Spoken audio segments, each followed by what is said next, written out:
దేవుని ప్రేమను ప్రకటించిన, దేవుని యొక్క ఉత్తేజాన్ని, దేవునిలో ఏది తీసుకొని మనం ఈ లోకానికి తెలియజేసిన అది ఎలా ఉండాలంటే ఆయనకు సాటి అయినదిగా ఏది కనబడదు. హల్లెలూయా. మనం భక్తి చేస్తాం, లేక ఆయన ప్రేమ గురించి ఇతరులకు పంచిపెడతాం, కానీ అది లోకంలో ఉన్నట్టుగానే ఉండదు. కిషన్ ఉండాలి. హల్లెలూయా కదా. ఎప్పుడు దేవునికి సాతానికి ఎప్పుడు పోటీ కదా. అయితే ఇక్కడ దేవుడు లోకంతో పోలిస్తే ఆయనకు సాటి ఎవరు రారు అన్నట్టుగా కనపడాలి. గట్టిగా స్తోత్రం చెప్పండి. ఎవరికి సాటి? ఒకరోజు ఈ ప్రకటన గ్రంథం చదవండి. అక్కడ ప్రకటన గ్రంథంలో మనకు ఘట సర్పం అనబడినటువంటి సాతాను క్రియలు కనబడతాయి. 14వ అధ్యాయం మొదటి నుంచి చదువుదాం. ప్రకటన గ్రంథం 14 మొదటి నుంచి చదువుదాం. మరియు నేను చూడగా ఇదిగో ఆ గొర్రె పిల్ల సియోను పర్వతం మీద నిలవబడి ఉండెను. 14 అధ్యాయం కాదు, ఫస్ట్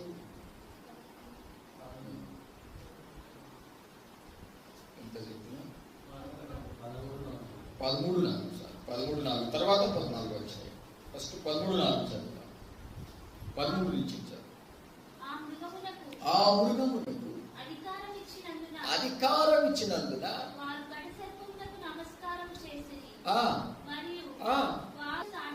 ఏమంటున్నారండి? ఈ మృగముతో, మృగము అనగా ఒక క్రూరత్వం కలిగినటువంటి మనిషి. ఈ మృగముతో సాటి ఎవరు? ఇప్పుడు లోకంలో దేశాల ప్రపంచాల మధ్యలో యుద్ధాలు జరుగుతున్నాయి. ఇప్పుడు ఎవరినైనా ఈ దేశాల ప్రజలు నానా యాతనలు కొడుతున్నారు, ఒక్కొని లేపేస్తున్నారు. ఎందుకు? వారి దేవుడు గొప్పవాడు అనిపించుకోవడానికి. దేవుడే కాదు కానీ వాళ్ళు కూడా కొంత మైమరవడానికి కష్టపడుతున్నారు.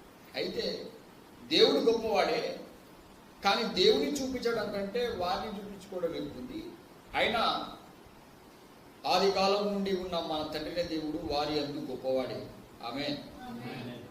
వాళ్లకు ఏ విధంగా చూపించాలో తెలవకపోవచ్చు, తెలియజేసి దేవుడు తెలియజేస్తాడు. నీ జీవితంలో ఎప్పుడైనా నీకెప్పుడైనా నీ సొంతంగా ఎప్పుడైనా ఆలోచన వచ్చిందా, నాలాగా ఇంకెవడు ఉండకూడదు అన్నట్టు?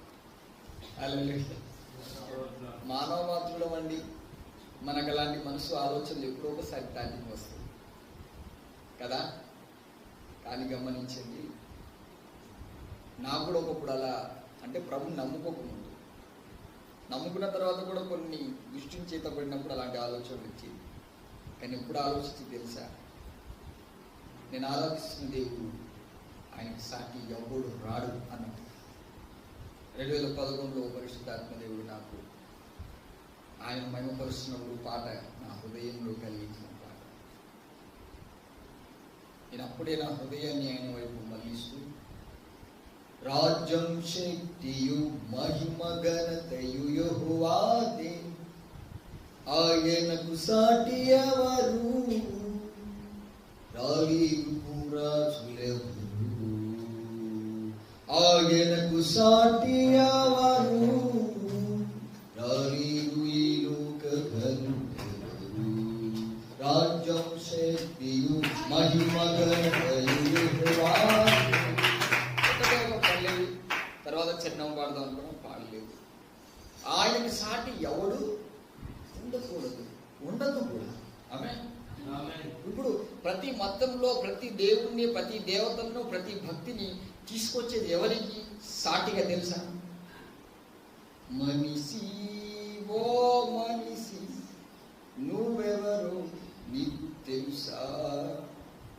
మనిషి నీకు సాటిగా, నీ దేవునికి సాటిగా తీసుకురావాలని సకల గోత్రముల వారు, సకల దేవతలు అనబడిన వారు, సకల లోకములో ఉన్న వారందరూ కూడా అగేన్స్ట్ గా నీ దేవాది దేవునికి వ్యతిరేకంగా ఉండడానికి ప్రయత్నాలు చేస్తున్నారు. కాబట్టి నీవు ఆరాధిస్తున్న ఆరాధన గాని, నువ్వు చేస్తున్న భక్తి గాని, నీలో ఉన్న దేవునికి సాటి ఏ రాదన్నట్టుగా నువ్వు తయారు కావాలి. విడివిడిగా భక్తి చేసి, కొద్దిగా భక్తి చేసి, ఏదేదో చాతకని భక్తి చేస్తూ ఎందుకు నువ్వు ఇంతగా లోకంలో ఒక దయ్యాలు అధికారం ఇవ్వబడినటువంటి మృగము, ఆ మృగానికి సాటి ఎవరు లేరని వాళ్ళు ఏం చేస్తున్నట్టు ఆ మృగానికి. హల్లెలూయా. మరి మనలో ఎవరు కనబడాలి? ఆయనకు సాటి ఎవరు? హల్లెలూయా. మనం భక్తి చేస్తే ఇక మనతో ఎవడు పెట్టుకోలేడు అని అనుకుంటారు. ఆమె అర్థమైందా? అలసిపోడు, నిద్రపోడు, భక్తి ఇక్కడ కనబడాలి. మోకాల మీద ఉంటే ఉన్నావా పోయినావా అన్నట్టు ఉండాలి. సగం పారిపోతుడు, నిద్రపోవుడు, ఎంతసేపు కూర్చోవాలి, అందుకే నేను అటు పారిపోతా ఇటు పారిపోతా. నీదో భక్తే ఒక మాత్రం సార్ లేపడానికి. హల్లెలూయా. నువ్వు మోకాళ్ళ మీద కూర్చుంటే మళ్ళా అక్కడ సాతాను గుండెలో పడ ఉండాలి. అమ్మరా నాయన అయిపోయిందా నా పని. నువ్వు చేసే భక్తికి ఇంకొక భక్తి సాటిగా ఉండకూడదు. నాకు దేవుడు పరిచయంలో వచ్చిన కంటే నాకు నేర్పించింది ఇదే. ఏ భక్తుడైనా, ఏ భక్తురాలైనా, నాకు ఈ లోకంలో విగ్రహారాధన చేసే వాళ్ళు కానీ ఏ భక్తులైనా నాకంటే కొద్దిగా మించిగా కనబడిందే అనుకో, నిద్రపోని గని. హల్లెలూయా. నిద్రపోను. కొంతమంది నిద్ర లేదని చెప్తారు కదా. నాకు నిద్ర ఉండదని ప్రార్థన చేస్తాను. ఎందుకు నిద్రపోవాలి? ఎందుకంటే నా దేవుని సాటిన వాడు ఈ భూమి మీద ఎవడు కనబడడానికి వీలేదు. అందుకే యెషయా గ్రంథం 40 ఏం చెప్తున్నాడు చూడు. కీర్తన గ్రంథము, యెషయా గ్రంథం చదువు. హల్లెలూయా.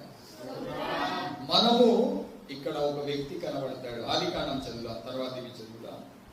ఆదికాండంలో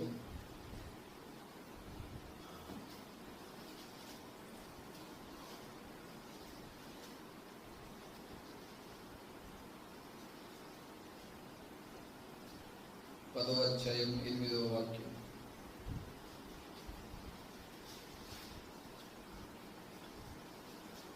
ఎనిమిది 9 2 వాక్యాలు. కూషు నిమ్రోదును కనేను. అతడు భూమి మీద పరాక్రమశాలి అయి ఉండుటకు ఆరంభించెను. అతడు ఎవరట? అతడు యెహోవా ఎదుట పరాక్రమము గల దేవునికి దగ్గర తీసుకెళ్ళేది. మనం ఏదైనా చెప్పాము అనుకో, సైతాన్ గేడిగా మన ఇంటిని పడు. నువ్వు లోకంలో నీకు ఇష్టానుసారమైన ఎన్నెన్ని చేసుకోవాలి, నీ జోలికి రాడు. పర్లోక పరమాలు చదివినాం అని అంత బొంకుతున్నారు కానీ పాటించింది ఏం లేదు. అంత ఉట్టిదే, అన్నీ అబద్ధాలు. చదువు దేవుడు ఉండాలి. సాధారణంగా నీ జోలికి ఎప్పుడు రాడు? గట్టిగా చెప్పండి. దేవుని చిత్తం చేస్తాం అన్నప్పుడే వాడు వస్తాడు. అప్పటి వరకు నీ జోలికి రాడు. దేవుని చిత్తం చేస్తానన్నప్పుడు నీంటే పడతాడు. అయితే వాడు ఎక్కడ నిన్ను పడగొడతాడంటే, దేవుని దగ్గర నీవు పరాక్రమం కలిగిన వ్యక్తిగా ఉంటే సంతోషమే. ఎందుకంటే దేవుని ఎదుట పరాక్రమం కలిగిన వ్యక్తిగా నువ్వు ఉండడం కంటే సాతాను గాడు నీకంటే ముందు వాడే ప్లాన్ చేశాడు. దేవుని కంటే గొప్పగా ఒక సింహాసనం వేసుకుందామని. వానికి నీకు తేడేమైనా ఉన్నదా? నేను ఎన్నోసార్లు చెప్పాను, దేవుని సింహాసనం స్థాపించబడాలి. ఆయనకు సాటి ఎవడు లేడన్నట్టుగా ఉండాలి. కానీ మనకు సాటి ఎవడు లేడన్నట్టు కాదు. ఒకవేళ మనం సాటి లేని ప్రజలుగా ఉంటే అది దేవునికి మహిమ కలిగేటట్టుగా ఉండాలి. కానీ ఇక్కడ నిమ్రోదు ఇతనే క్రూర మృగం అని రాయబడిన ఈ నిమ్రోదే ఈ ప్రకటన గ్రంథంలోకి ఇతని ఆత్మ, ఇతని యొక్క క్రియలు, వాడక్కడ అక్కడి నుంచి వెళ్ళి ప్రకటన గ్రంథంలోకి వచ్చేస్తాడు. ఎవరి ఎదుట కనబడుతున్నానంట? దీనిని చదివినప్పుడల్లా బాధపడేవాడిని. మనము ఆయన ఎదుట పరాక్రమం కలిగిన వ్యక్తిగా కనబడకూడదు. మన దావీదు ఏమన్నాడు దావీదు? నా వేళ్లకు పోరాటమును, నా చేతులకు యుద్ధము నేర్పువాడైనా యెహోవా. నేను పరాక్రమం కలిగిన వాడిగా ఉన్నానంటే ఆయన లేకుండా నువ్వు పరాక్రమం చూపిస్తే అది పాపం. మనం కూడా ఆ చుక్కులో ఉంటాం. చూడండి, కొన్నిసార్లు మనం దైవ సేవకులు ఉంటారు, దేవుడు ఉంటాడు, పరిశుద్ధాత్మ దేవుడు ఉంటాడు. అనుకోకుండా మన నోట్లో మనం ఏదో అక్కడ ఎవరు ఏం చేయకుండా మనం ఏదో చేసేసామట్టుగా మాట్లాడేస్తాం. రాలేదు జీవితం ఇలాంటి ఎప్పుడు. నేనైతే 24 గంటలు చూస్తూనే ఉంటాను. ఎక్కడో కాదు, మన సంఘంలోనే ఎడబడతారు అందరూ. తెల్ల బట్టలు వేసుకున్నాం, ఎర్ర బట్టలు వేసుకున్నాం, అందరూ బాగా సంవత్సరాల తరబడి చూసుకుంటూ వస్తున్నాను. ఏదో దేవుడు ఏం చేయనట్టుగా, దైవజనుడు ఏ కష్టాలు పడనట్టుగా, దేవునికి మనకి ఏ సంబంధం లేనట్టుగా, మనమే పుట్టగొడుగులు ఎట్లా పుట్టుకొస్తాయి చూసావా పుట్టలేకెళ్ళి. అది సాధారణ మన మనస్సును, మన భావాన్ని, మన ఆలోచనను తోవ తప్పిస్తున్నాడని మనం గ్రహించక ప్రవర్తించిన కాలమే అది ఘోరమైన పాపం కాలం. ఇప్పుడు సత్యంలోకి వచ్చావు. కృప సత్య సంపూర్ణుడిగా నేను చేయాలనుకుంటాను. సంపూర్ణత ఎప్పుడు వస్తుందంటే ఆయనలో మనము ఏకత్వం కలిగినప్పుడు. నేను చేశాను అనుకో, దేవుడు నా ద్వారా ఎవరైనా అనుకో, ప్రభు అని మట్టి తగ్గించుకుంటాను. ఎక్కడ ఈ ఫీలింగ్ వస్తుందో అని, ప్రభా ఎందుకంటే నా బలము నువ్వు. ఆమె నేను ఏదైనా చేశాను అంటే అది నువ్వు మాత్రమే నాలో ఉండి చేశాను. ఆమె అప్పుడప్పుడు మా భక్తులు కూడా అప్పుడప్పుడు అంట, ఎప్పుడేమన్నా కానీ నేను అలా కాదు, నాకు ఏం కాదు, నేను అది డైలాగ్ కొట్టిపడేస్తాను. నాకు భయం వేస్తుంది. అంతే కదా. ఓకే, నాకు దేవుడు అన్నాడు, నా తండ్రి దేవుడు, నా ప్రభుని యేసుక్రీస్తు, ఆయన నన్ను ప్రేమించి నా కొరకు ప్రాణం పెట్టాడు, ఆయన నాకు ఉండగా నన్ను ఏది కాదు. అలా చెప్పిన ఏం బాధ ఏం లేదు నాకు. మీరు ఇతను ఎలా ఉన్నాడో చూసారా? చదివా ఒకసారి చదువు. ఏమంటాడు? ఎవరి ఎదుట? ఎవరి ఇంకటైనా నాటకాలు ఆడగానే ఆయన ఇంకోటి నాటకాలు ఆడదు. నెబుకద్నెజరు నాటకాలు ఆడాడు. హల్లెలూయా. మనకు ఆ భయం రావాలి. ఫస్ట్ దైవ సేవకుల దగ్గర మనం భయభక్తులు కలిగితే రేపు ఫ్యూచర్లో నువ్వు దేవుడికి పనికి వస్తావు.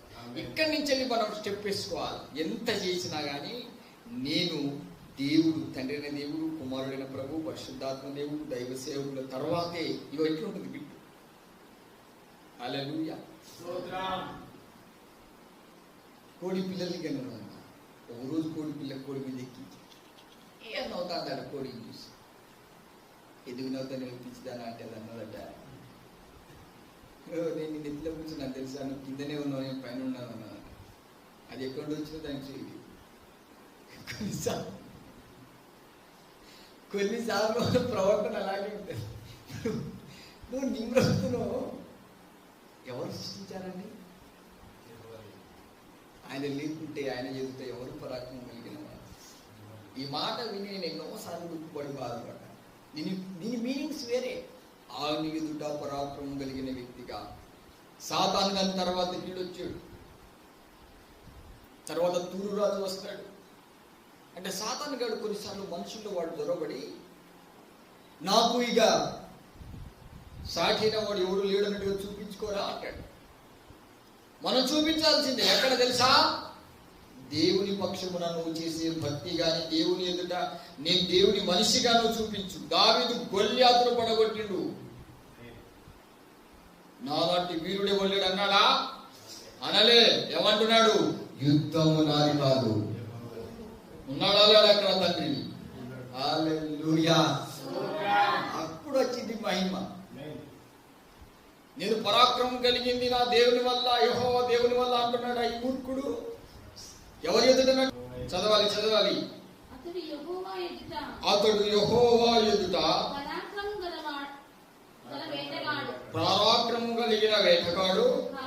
కాబట్టి యెహోవా ఎదుట పరాక్రమం గల వేటగాడైన నిమ్రోదు వలె అను లోకోక్తి షీనారు దేశములోని. మళ్ళీ మంచి చదవాలి. మళ్ళీ ఒకసారి అతడు యెహోవా ఎదుట పరాక్రమము గల వేటగాడు కాబట్టి యెహోవా ఎదుట పరాక్రమము గల వేటగాడైన నిమ్రోదు వలె అని లోకోక్తి కలదు. ఇక్కడ దేవుని ఎదుట ఇతను పరాక్రమ కార్యాలను చూపించడానికి ప్రయత్నాలు చేశాడు. ఈ క్రూర మృగమే ఈ ప్రకటన గ్రంథంలో ఈ ఆత్మను రిలీజ్ చేస్తాడు దుష్టుడు. మరలా ఇది ఎలా సాధ్యం అంటే, మనకు మోషే శరీరం గురించి సాతాను తగ్గించినప్పుడు మనకు కనబడుతుంది.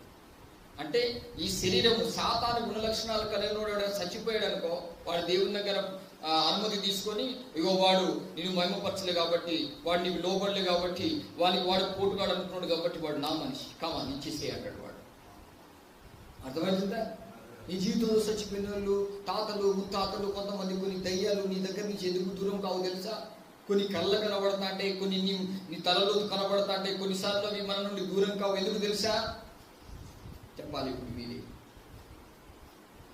నేనంతా తెలిసిపోతాను, చెప్పాలి గట్టిగా. చెప్పు. ఇప్పుడే నేను ప్రపంచాన్ని మార్చాలనుకుంటున్నా అనుకుంటూ, కానీ ఆయన చెప్తుండే ఎలా మారుతావు? అరే గమనించండి. మాట్లాడి మాట్లాడి మాట్లాడి మనం ఒకటేసారి నోట్లకి ఒక మాట వచ్చింది. ఏం తెలుసా? ఆయా నేను అని పదం వచ్చేసింది. ఇది ఎక్కడ వచ్చింది? మామూలు ఉండే ఒకడు 2 తుపాకుల మనిషి తాతయ్య, ఆయన వస్తాడట. ఆయన ముంగట ఎవడు టవల్ వేసుకొని ఉండొద్దట. మళ్ళీ ఆయన ముందు ఎవరు నిలబడొద్దట. కుర్చీలో కూర్చోదట, తాగుబోద్దమ్మవుతుంట. వాడు తాగి ఇక్కడ కూర్చోబోతున్నా గెలువదు. అందుకే నేను మా కులం జాతి మతం ఎప్పుడు కూడా ఎత్తలే. కొంతమంది సేవకులు నేను ఫలాని పోతురాదు మనవాణ్ణి అని చెప్పుకున్న వాళ్ళు ఉన్నారు. నేను ఏ రోజు చెప్పనలా. హల్లెలూయా. ఎందుకు తెలుసా? తండ్రి అయిన దేవా, కుమారుడైన ప్రభువా, త్రియేక దేవా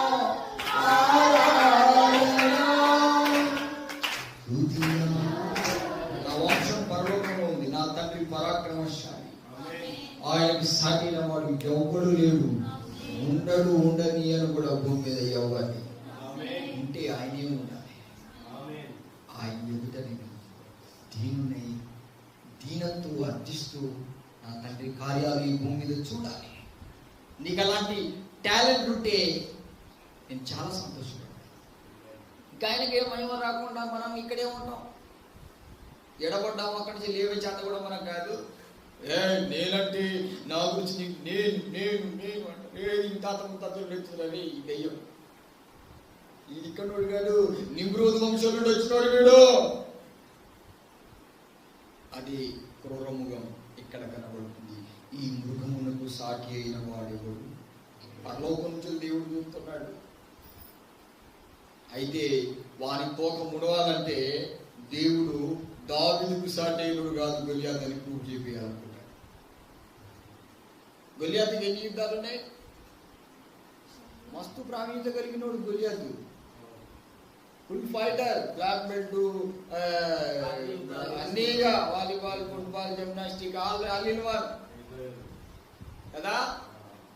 యెహోవా దేవా పరిశుద్ధుడవు నీవే కావా, మమ్ము పరిశుద్ధునిగా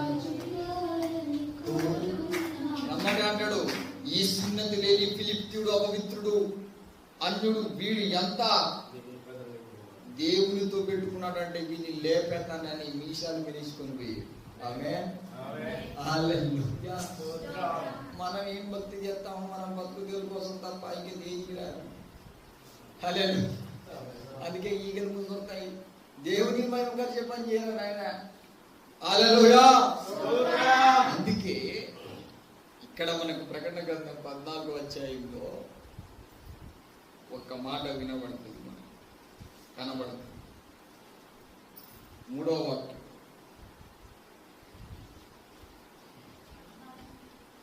14వ అధ్యాయం ప్రకటన గ్రంథము.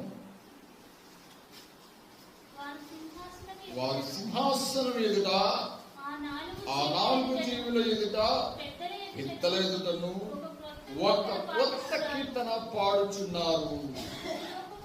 భూలోకంలో నుండి కొనబడిన ఆ 144,000 మంది తప్ప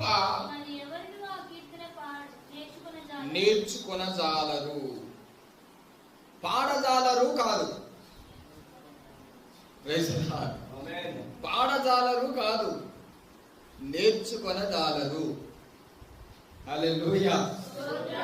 ఇప్పుడు మనం ఎక్కడున్నాం? పాడజాలరు.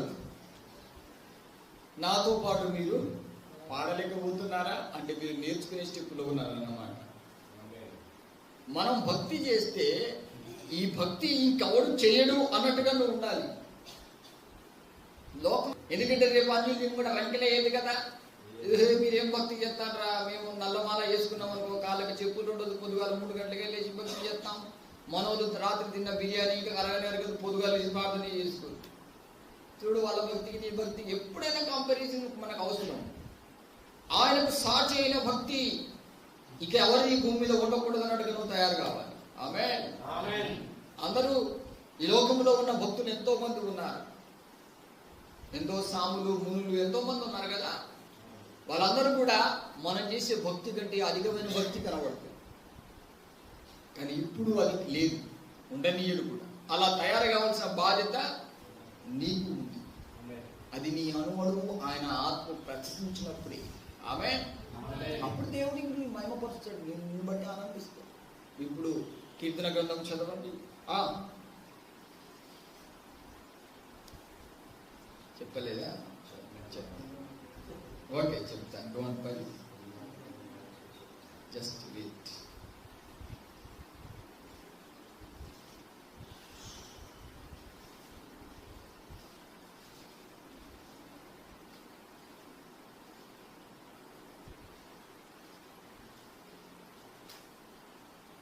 నలభై అధ్యాయం 5వ వాక్యం.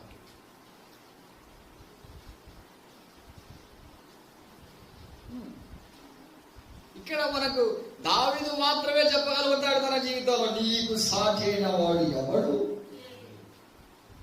అంటే. ఆయన చేసిన భక్తి అలాంటిది. మరి మన వల్ల పని చేయడానికి తినడానికి తప్ప దేవుని దగ్గర టైమే ఉండదు మన.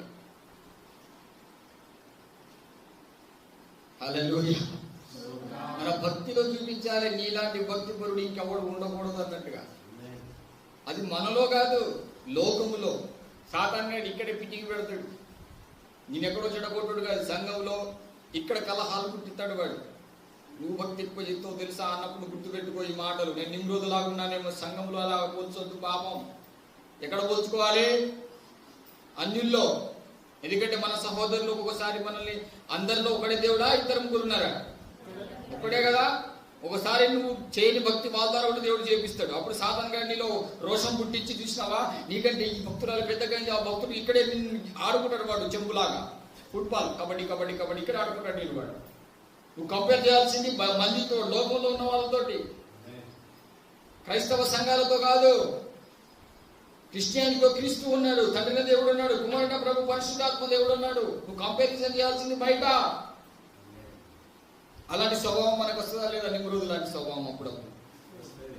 నా లెక్కను చెప్తావురా చూడరా చూపిస్తా ఇప్పుడు.